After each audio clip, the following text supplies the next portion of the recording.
पल्लवी जी अलीगढ़ से। सादा प्रणाम। महाराज जी आपके चरणों में कोटि कोटि प्रणाम।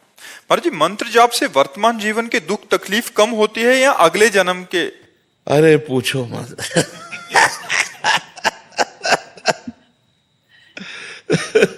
इसलिए कह रहे हैं कि अगर कहेंगे तो विश्वास नहीं होगा, तो इसलिए हम कहा पूछो मत। अगर हम कहते हैं कि दुख मिट जाता है तो आप उंगली हमारे ऊपर उठा दोगे।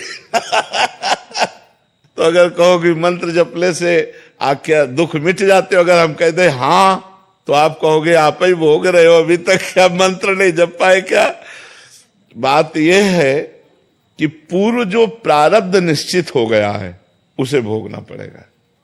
जिसे प्रारब्ध कहते हैं उसे भोगना पड़ता है।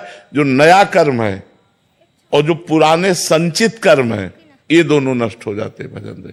प्रारब्ध नष्ट नहीं होता, प्रारब्ध भोगना पड़ता है।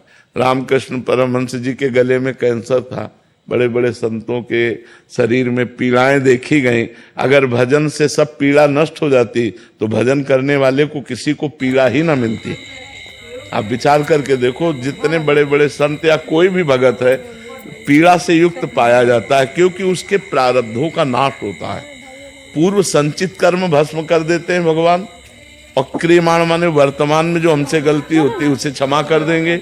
लेकिन जिस समय हमारा शरीर बनाया गया था, उस समय जो रखा गया है कि 20 वर्ष में तुम्हारा हाथ टूट जाएगा, 25 वर्ष में तुम्हारा सर फूटेगा, तुम्हें कैंसर, वो सब होगा, वो सब होगा, चाहे भजन करो या ना करो, उससे कोई फर्क नहीं पड़ता। तो ये बात हिम्मत करके, हाँ ये जरूर है कि भगवान थोड़ा सहने की सामर्थ्य दे देते हैं, सहने की सामर्थ्य देते हैं कि उसी को हम रो के काटें या उसी को हंस के काटें। तो जब हम भजन में चित्त जोड़ते हैं तो थोड़ा आनंद में जीवन होता है, लेकिन भोगना पड़ता है। अवश्य में वो भोक्तव्यम कृतम कर्म शुभाशुभम, भोगना पड़ता है। इसीलिए सबको भोगना पड़ता है। इसीलिए कहा जाता है डरो पाप कर्म मत करो, क्योंकि कर्म बन गया तो भोगना पड़ेगा।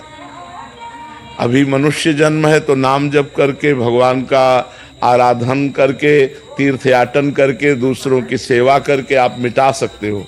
और मनुष्य जन्म छूट गया फिर नहीं मिटा पाओगे, फिर तो भोगना ही भोगना है। इसलिए खूब नाम जप करो और जो कष्ट आवे उसे भोग लो, भगवान का प्रसाद मान करके निकल चलो। बहुत भयावह संसार है, बहुत कष्टमय संसार है। पता नहीं लोग कैसे जीते हैं।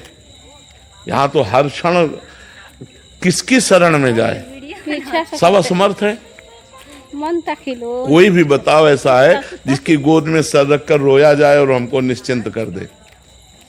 क्योंकि जिसकी सर में हम गोद रख करके रोना चाहते हैं वो भी असमर्थ है, वो भी बेचारा काल के अधीन है, वो भी मृत्यु के अधीन है, वो भी भययुक्त है, वो पूर्ण समर्थ